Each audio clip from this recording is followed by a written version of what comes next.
listening, we always talked about taking that voyage together.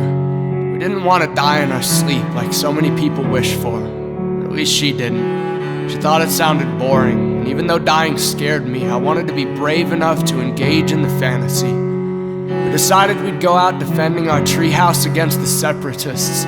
It was inevitable once they'd finally discovered us kissing traitorously beneath their cootie-infested boys-only headquarters. We'd be capgunned to death. She thought it was romantic, like Romeo and Juliet, she'd say. And I'd say okay, but wonder like I always do if anyone's actually heard that story. I finished our treehouse with the few scraps of dead wood that I was able to drag back to land. It seemed fitting after our whole lives were broken homes for all of those shipwrecked pieces to complete one. It's beautiful. I feel like she might have called it redemption.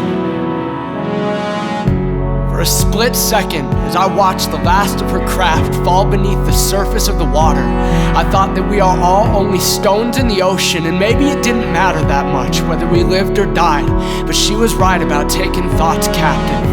I am lonely, and I can't reconcile loneliness with meaninglessness because, like beauty, it leaves me wanting for more.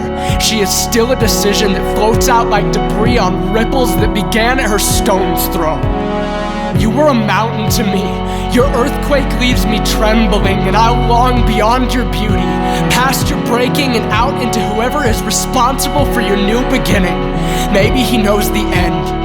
When you first set sail and pushed off to sea, I stood on the shore looking forward, tongue-tied and stubbornly, holding tears behind my eyelids, cause no matter how much I liked you, girl, there was still a bit of boy in me, and I wasn't about to weep with you staring back, smiling.